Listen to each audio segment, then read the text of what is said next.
ধানমন্ডি 32-এর সাথে এবং ভারতের সাথে আপনাদের সুসম্পর্ক বিদ্যমান থাকবে, তাহলে আপনার আওয়ামী লীগকে যেভাবে বাংলাদেশ থেকে অপ্রাসঙ্গিক করে দেওয়া হয়েছে ঠিক একইভাবে আপনাদেরকে অপ্রাসঙ্গিক করে দেওয়া হবে। আপনারা জানেন চলমান আমাদের দেশে বেশ কিছু ঘটনা ঘটেছে। ঘটনার পরিপ্রেক্ষিতে সার্বিকভাবে আমরা বিষয়গুলো নিয়ে কথা বলবো। প্রথমত যে বিষয়টি সেটা হচ্ছে যে আমরা আওয়ামী লীগের প্রতি এক ধরনের সিম্প্যাথি ক্যাম্পেইন আমাদের রয়েছে। আমাদের মধ্যে কালচারাল যে হিজামনিটা আওয়ামী লীগ ক্রিয়েট করেছে তাদের মধ্য দিয়ে আমরা দেখছি আওয়ামী প্রীতি, যে আওয়ামী লীগের প্রতি একটা সিম্প্যাথি দেখানোর চেষ্টা করা হচ্ছে, যে আওয়ামী লীগ এটা করেছে সেটা করেছে, আওয়ামী লীগের প্রতি ন্যায্যতা নিশ্চিত করা হচ্ছে, রুদ্ধ করা হচ্ছে, তাদেরকে সভা সমিতির থেকে বঞ্চিত করা হচ্ছে, এই ধরনের কথাবার্তা বলা হচ্ছে। আপনারা যে যে জায়গা থেকে যুক্ত হচ্ছেন আপনাদের সবাইকে সালাম জানাচ্ছি, আসসালামু আলাইকুম। তো দেখেন আপনাদের যেটা বলা হচ্ছে এটা হচ্ছে আওয়ামী লাস্ট যে কার্ড রয়েছে, আওয়ামী লীগের সর্বশেষ যে অস্ত্রটা সেটা হচ্ছে এই কালচারাল হিজামনি। এই যে আওয়ামী লীগের কিছু দেখবেন যে ধানমন্ডি কেন্দ্রিক, তারপরে হচ্ছে আপনাদের এফডিসি কেন্দ্রিক কিছু ইস্যু ছিল, যে আওয়ামী লীগ সেগুলোকে নিয়ন্ত্রণ করে কালচারাল জায়গাটাকে এই আওয়ামিফিকেশন করার পরে আওয়ামী লীগের লাস্ট যে ট্রাম্প কার্ড সেটা হচ্ছে এই কালচারাল হিজামনি দিয়ে চেষ্টা করছে। আপনাদেরকে একটা জায়গায় স্পষ্ট করতে চাই, আওয়ামী লীগ কোনো রাজনৈতিক দল না। আওয়ামী লীগের যেই ইন্টারপ্রিটেশনটা যেটা হয়েছে, আওয়ামী লীগ কোনো রাজনৈতিক দল না। আওয়ামী লীগ হচ্ছে একটা ফেসিবাদী শক্তি। এই ফেসিবাদী শক্তির একটা হচ্ছে ফেসিবাদী সংগঠন রয়েছে। তাদের যে ভিত্তিটা, সেই ভিত্তিটা হচ্ছে এটা মিথ্যার উপরে প্রতিষ্ঠিত, এবং তাদের যেই হচ্ছে ব্যাকগ্রাউন্ড, তাদের যেই প্রচারণা এটা হচ্ছে মিথ্যা, তাদের ম্যানিফেস্টো হচ্ছে মিথ্যা এবং প্রপাগান্ডা। তাহলে আওয়ামী লীগ যে বিষয়টা সেটা হচ্ছে আওয়ামী লীগ কোনো রাজনৈতিক দল না। আওয়ামী লীগ হচ্ছে একটা ফেসিবাদী সংগঠন, যাদের মূল জায়গাটা সেটা হচ্ছে মিথ্যা এবং প্রপাগান্ডা সাপোর্ট দেওয়ার মতো একটা অভিজাততন্ত্র রয়েছে, একটা অভিজাততন্ত্র বা অলিগার্ক শ্রেণী। এই অলিগার্ক শ্রেণীটাই হচ্ছে আওয়ামী লীগকে কিন্তু এতদিন পৃষ্ঠপোষকতা দিয়েছে, এবং এই অলিগার্ক শ্রেণীর সাথে আওয়ামী লীগের একটা রিসিপ্রোক্যাল সম্পর্ক ছিল, যে আওয়ামী লীগ তাদেরকে ফেসিলিটেট করেছে।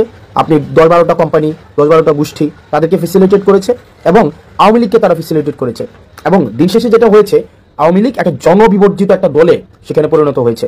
নচেত 5ই আগস্টে যে ঘটনা ঘটেছে আপনারা দেখেছেন যে আওয়ামী লীগের বলঠন, আওয়ামী লীগের সাথে আরো সম্পৃক্ত যে সংগঠনগুলো রয়েছে তা সত্ত্বেও কিন্তু একটা মানুষকেও রাস্তায় পাওয়া যায়নি যে আওয়ামী লীগকে ডিফেন্ড করার মতো একজনকেও পাওয়া যায়নি।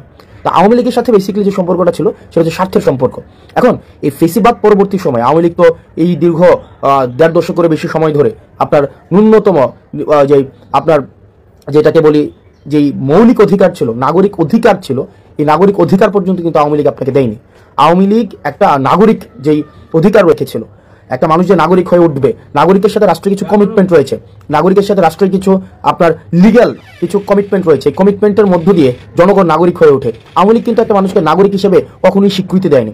আওয়ামী লীগ প্রজা বানিয়ে রেখেছে এই দীর্ঘ 1.5 দশকের বেশি সময় ধরে। এখন আজকে এই 1.5 দশকের বেশি সময়ের পরে আমরা যেটা হচ্ছে যে আওয়ামী লীগের সাথে আমাদের সম্পর্কটা কেমন হবে। আওয়ামী লীগের সাথে আমাদের সম্পর্কটা দেখেন, আমরা এই বিষয়টা খুব স্পষ্ট যে আমরা পোস্ট আওয়ামী সিচুয়েশন এখন রয়েছে। আওয়ামী লীগ বর্তমান বাংলাদেশে অপ্রাসঙ্গিক। আওয়ামী লীগের 5ই আগস্ট হতো না। আপনি দেখেন যে ধানমন্ডি 32 আওয়ামী লীগের কিবলা বলা হয়, আওয়ামী লীগের তীর্থস্থান বলা হয়। এই যে আওয়ামী লীগের তীর্থস্থানকে মানুষ স্বপ্রণোদিতভাবে আপনাদের ভেঙে ঘুরিয়ে দিয়েছে। আপনি পেয়েছেন আওয়ামী লীগের কাউকে যে এটাকে আটকানোর জন্য? কাউকে পান নাই, একজনকেও পান নাই। এখন দেখেন আওয়ামী লীগের যে মিডিয়া সন্ত্রাস রয়েছে, বট বাহিনী রয়েছে, আওয়ামী লীগ যে আপনার 260 বিলিয়নের বেশি টাকা বিদেশে পাচার করেছে, সেগুলোর অর্থায়নে এখনো পর্যন্ত কিন্তু এই রাষ্ট্রের এগেনস্টে ষড়যন্ত্র অব্যাহত রয়েছে। আপনার আমার জায়গা থেকে আমাদের একটি বিষয় খুবই স্পষ্ট করতে হবে। আমরা 2টা দলে আমাদেরকে ভাগ করে নিতে হবে। এক হচ্ছে নির্যাতিত এবং নিপীড়ক, এই 2 দলে ভাগ। একটা হচ্ছে নির্যাতক এবং হচ্ছে নিপীড়িত, 2টা শ্রেণীতে ভাগ। আমরা ছিলাম নির্যাতিত, নিপীড়িত, আর আওয়ামী লীগ হচ্ছে কি নির্যাতক এবং নিপীড়ক। আবার আসেন, এই নির্যাতক এবং নিপীড়কের এই একটা ক্লাসে কে পড়তেছে, একটা ক্লাসে আওয়ামী লীগ পড়তেছে। আর নির্যাতিত এবং নিপীড়িতের ক্লাসে কে পড়তেছে? নির্যাতিত এবং নিপীড়িত যারা ছিল এই দীর্ঘ 1.5 দশকের বেশি সময় ধরে, তাদের মধ্যে দেখবেন বিএনপি ছিল, বাংলাদেশ জামাত ইসলামী ছিল, এবং অন্যান্য ফেসিবাদ বিরোধী যে রাজনৈতিক যে দলগুলো তারা ছিল। তারা সবাই হচ্ছে নির্যাতিত এবং নিপীড়িত। অন্যদিকে নির্যাতকের ভূমিকায় কে ছিল? নির্যাতকের ভূমিকায় আওয়ামী লীগ ছিল। সুতরাং সেই জায়গা থেকে এখনো পর্যন্ত আমাদের যে লড়াইটা, পোস্ট আওয়ামী লীগ পরবর্তী বিএনপির সাথে আমার লড়াই না, বাংলাদেশ জামাত ইসলামের সাথে আমার লড়াই না, বরং আমাদের এখানে ক্লাসিফিকেশনটা খুবই স্পষ্ট। সেটা হচ্ছে যে নির্যাতকের বিরুদ্ধে আমাদের নির্যাতিতদের লড়াই। অর্থাৎ এই যে দীর্ঘ 1.5 দশকের বেশি সময় ধরে যারা নির্যাতিত হয়েছে, তারা একত্রিতভাবে আওয়ামী লীগের বিরুদ্ধে তাদের লড়াইটা অব্যাহত রাখবে। এবং 5ই আগস্ট পরবর্তী যে বাংলাদেশে রয়েছে, এই বাংলাদেশে এই নির্যাতিত শ্রেণীটা বা যেই মজলুম শ্রেণীটা, তাদের মধ্যে মতপার্থক্য থাকতে পারে, তাদের মধ্যে পলিসি ডিসকাশন হবে, তাদের মধ্যে টেবিল টক হবে, তাদের মধ্যে বিভিন্ন বিষয়ে ডিসএগ্রিমেন্ট হবে, তাদের মধ্যে এই জিনিসগুলো অব্যাহত থাকবে। কিন্তু নিপীড়ক এবং নির্যাতকের ভূমিকায় যে আওয়ামী লীগ ছিল, এই আওয়ামী লীগ 5ই আগস্ট পরবর্তী বাংলাদেশে কোনো অর্থেই প্রাসঙ্গিক নয়। এখন আসেন আওয়ামী লীগ। আপনি একটা জিনিস দেখবেন, এই যে দীর্ঘ, এখন তো আপনি খুব পাশের একজন ছাত্রলীগের একটা ছেলে বা আওয়ামী লীগের একটা ছেলের সাথে কথা বলে দেখেন, তাদের মধ্যে ন্যূনতম আপনার সরি ফিলিংস নাই, অ্যাকনোলেজমেন্ট নাই, তাদের মধ্যে কোনো ধরনের, আপনি অপরাধ যদি ক্ষমা করতে হয় আগে আপনাকে স্বীকার করতে হবে এটা একটা অপরাধ ছিল, একটা ক্রাইম ছিল, আমি এই ক্রাইমটা করেছি, এই স্বীকৃতিটা অন্তত আপনাকে দিতে হবে। আপনি দেখেন Awami League as a party, fine, Awami League as a party হিসেবে তাদের মধ্যে এই ফিলিংসটা নাই, বা আওয়ামী লীগের যারা নেতাকর্মী রয়েছে তাদের মধ্যেও কিন্তু এই ফিলিংসটা নেই, একটা মানুষের মধ্যেও কিন্তু এই ফিলিংসটা নাই।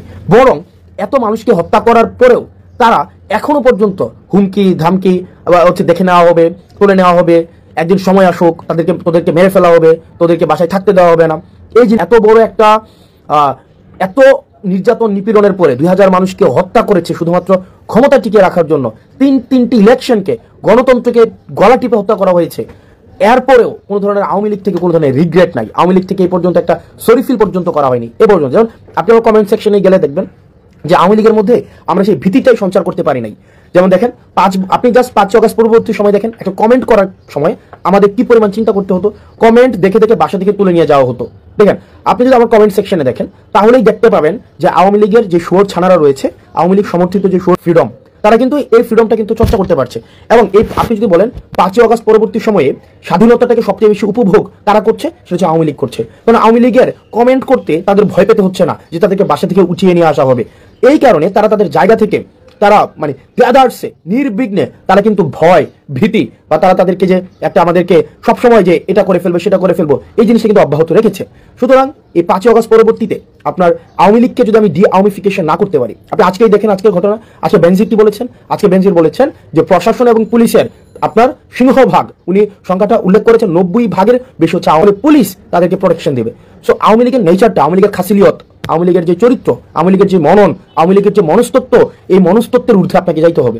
আওয়ামী লীগকে আপনার একদম আমরা আমাদের জায়গা থেকে এই বিষয়টিকে নিশ্চিত করতে হবে, পরবর্তী বাংলাদেশের খাসিলিয়তে, পরবর্তী বাংলাদেশের চরিত্রতে, পরবর্তী বাংলাদেশের মননে, মগজে, মনস্তত্ত্বে আওয়ামী লীগ একটা অপ্রাসঙ্গিক। আওয়ামী লীগ নামে, আওয়ামী লীগের চরিত্র ধারণ করে, আওয়ামী লীগের আদর্শ ধারণ করে আবার কেউ কখনো এই রাজনীতিতে কখনো আর রিহ্যাবিলিটেশন, একটা জিনিস নিশ্চিত করতে হবে। তার মানে আমরা এই জায়গায় একটা ডিমার্কেশন লাইন আমরা স্পষ্ট করেছি। এক হচ্ছে আওয়ামী লীগের সাথে আমরা একদম একটা ডিমার্কেশন লাইন, যে তাহলে নির্যাতক যারা নির্যাতক হিসেবে আওয়ামী লীগ চিহ্নিত, সে 5ই আগস্ট পরবর্তীতে বাংলাদেশে অপ্রাসঙ্গিক। এবার আমরা যারা নির্যাতিত, এই নির্যাতিতর আমরালাতে কারা কারা রয়েছে, নির্যাতিতর আমরালাতে যারা যারা গণতন্ত্রের পক্ষে ছিল, বিএনপি ছিল, জামাতে ইসলামী ছিল, অন্যান্য যে রাজনৈতিক ফেসিবাদ বিরোধী যে রাজনৈতিক দলগুলো ছিল, আমাদের পরবর্তী বাংলাদেশটা আমাদের। এখন এই আমাদের বাংলাদেশে আমাদের মধ্যে গণতান্ত্রিক সৌন্দর্য, আমাদের মধ্যে ফেসিবাদী চরিত্র, যে সব বিষয়ে আমাদের একমত হইতে হবে। আমার অনেক কিছুই বিএনপির সাথে, বিএনপির মতামতের সাথে অনেক কিছুই মিলবে না, আমার অনেক কিছুই জামাতে ইসলামের সাথে মতামতের সাথে মিলবে না। একই বিষয় আমার সাথেও তাদের অনেক কিছুই মিলবে না, কিন্তু বিষয়টা ওই বাংলাদেশ থেকে আমরা উত্তরণ ঘটিয়েছি। যদি আমার সাথে মতামতের না মিলে বিএনপি থেকে আমাকে উঠিয়ে নিয়ে যাওয়া হবে, জামাত ইসলাম থেকে আমাকে উঠিয়ে নিয়ে যাওয়া হবে, ওই যে বাংলাদেশটা ছিল, ওই চরিত্রের বাংলাদেশ থেকে এই বাংলাদেশটা আমাদের। আমরা যারা গণতন্ত্রের শক্তি ছিলাম, আমরা যারা এই ফেসিবাদকে উৎখাত করেছি, এই বাংলাদেশটা আমাদের। এই আমাদের বাংলাদেশে আমরা সচেতন থাকতে হবে, আমাদের রাষ্ট্রীয় সম্পদগুলো আমাদের, এই মানুষগুলো আমাদের। আমরা আমাদের জায়গা থেকে এই ভারত বিরোধী আগ্রাসন এবং এই ডি আওয়ামিফিকেশনে আমাদের গুরুত্ব থাকবে। আমরা ভারত বিরোধী আগ্রাসনের আমরা আর কোনোভাবে বাংলাদেশে একটা সেফ হাউস হইতে দিব না, এবং আওয়ামিফিকেশনের আর বাংলাদেশে কোনো ধরনের আর সুযোগ থাকবে না। আর বাকি এই বাংলাদেশ বিনির্মাণের ক্ষেত্রে, নতুনভাবে বাংলাদেশ বিনির্মাণের ক্ষেত্রে দশকের বেশি সময় ধরে, একদম 71 পরবর্তী সময় ধরে আমাদের প্রতিনিয়ত আমাদের যে সংগ্রামটি অব্যাহত রয়েছে, সেই সংগ্রামটি থাকবে। তবে সেক্ষেত্রে আমাদেরকে একটি জিনিস নিশ্চিত করতে হবে যে কোনো ধরনের জাতীয় সম্পদের আমরা কোনো ক্ষতি করব না। এখন দেখেন পৃথিবীতে এমন কোনো জায়গায় নাই যেখানে ফেসিবাদকে নির্মূল করা হয়েছে কিন্তু ফেসিবাদের প্রতীকগুলো রেখে দেওয়া হয়েছে। সুতরাং এই যে ধানমন্ডি 32টা, সেটা 5ই আগস্টে এটা হচ্ছে একদম ধূলিসাৎ করে দেওয়ার কথা ছিল, 5ই আগস্টে এটা ঘৃণাস্তম্ভে পরিণত করার কথা ছিল, সেটি পরবর্তীতে এসে মানুষ স্বতঃস্ফূর্তভাবে করেছে। সেটি হচ্ছে আমাদের এই বাংলাদেশটাকে বিনির্মাণ করতে হবে, যেখানে নানা মতের এবং নানা পথের সেখানে মানুষের জায়গা হবে, সেখানে যারা নির্যাতিত ছিল এতদিন তাদের জায়গা হবে, আর নির্যাতক যারা এবং নিপীড়ক যারা, তাদের আগে বিচার নিশ্চিত করতে হবে, আওয়ামী লীগের বিচার নিশ্চিত করতে হবে, আওয়ামী লীগকে পলিটিক্যালি এই আদর্শ নিয়ে পলিটিক্যালি ফাংশন আর কোনোভাবেই কখনোই করতে দেওয়া হবে না। আমাদের পরবর্তী বাংলাদেশটা আমাদের, যারা নির্যাতিত ছিল, ইন জেনারেল যারা নির্যাতিত ছিল, আমাদের পরবর্তী বাংলাদেশটা আমাদেরকে গঠন করতে হবে। আমাদের মনে রাখতে হবে এই তরুণদের যেই আমাদের যে হোশ রয়েছে, আমাদের তরুণদের জোশ এবং প্রবীণদের হোশ, এই দুইটা সংমিশ্রণে আমাদের পরবর্তী বাংলাদেশ গঠিত হবে। তরুণদের বুদ্ধিদীপ্ত এবং তেজদীপ্ত যে ভূমিকাটি রয়েছে, প্রবীণদের যে বুদ্ধিদীপ্ত ভূমিকাটি রয়েছে, সেটির সংমিশ্রণে পরবর্তী বাংলাদেশ আমাদের বিনির্মাণ হবে। এবং একটি বিষয় নিশ্চিত করতে হবে, আমরা আওয়ামী লীগকে রাজপথে আমাদের প্রতিহত করতে হবে। আওয়ামী লীগ পরবর্তী বাংলাদেশে পলিটিক্যালি ফাংশন করবে না, কখনোই করবে না। তাদেরকে আগে সরিফিল করতে হবে, তাদের বিচারের সম্মুখীন করতে হবে, বিচার প্রক্রিয়ার মধ্য দিয়ে আওয়ামী লীগকে নিষিদ্ধ করতে হবে। এর পরবর্তীতে আওয়ামী লীগের যেই অন্যান্য যে সমর্থক রয়েছে, আওয়ামী লীগের একটা সমর্থকের একটা অংশ রয়েছে, রিকনসিলিয়েশন প্রক্রিয়ার মধ্য দিয়ে তারা কিভাবে সমাজের মূলধারায় হবে, সে পর্যন্ত আমাদের একটি বিষয় নিশ্চিত করতে হবে, যেটি বারবার বলছি, এই বাংলাদেশটা আমাদের, এই বাংলাদেশটা আমাদেরকে ধারণ করতে হবে, এই ভূখণ্ডটাকে আমাদেরকে ধারণ করতে হবে। আমরা স্টেট বিল্ডিং করতে পারি নাই, আমরা নেশন বিল্ডিং করতে পারি নাই, অ্যাজ এ স্টেট হয়ে উঠতে পারি নাই, আমরা কমিউনিটি হয়ে উঠতে পারি নাই, বাংলাদেশি হয়ে উঠতে পারি নাই। আমরা হয়ে উঠেছি আওয়ামী লীগ হয়ে, বিএনপি হয়ে, জামাত ইসলামী হয়ে, হিন্দু হয়ে, মুসলমান হয়ে, কিন্তু অ্যাজ এ কমিউনিটি হয়ে, আমরা একটা সিভিলাইজ সোসাইটি হয়ে, নাগরিক হয়ে আমরা কখনোই বাংলাদেশে উঠতে পারি নাই। আমাদেরকে ইন্টেনশনালি ডিভিসিভ পলিটিক্সের মধ্য দিয়ে আমাদেরকে আশরাফ এবং আতরাফে বিভক্ত করে রাখা হয়েছে। আমাদের এই ভূখণ্ডের আমাদের দখলদারিত্ব নিতে হবে, এই ভূখণ্ডকে আমাদেরকে ধারণ করতে হবে এবং আমাদেরকে নাগরিক হয়ে উঠতে হবে, আমাদের চলমান রাখতে হবে। এবং যারা আমরা রয়েছেন এবং পুলিশ প্রশাসনে রয়েছেন, আপনাদেরকে একটা বিষয়ে সতর্ক করতে চাই এবং কিছু অনুরোধ করতে চাই। আপনাদের প্রচলিত যে আওয়ামী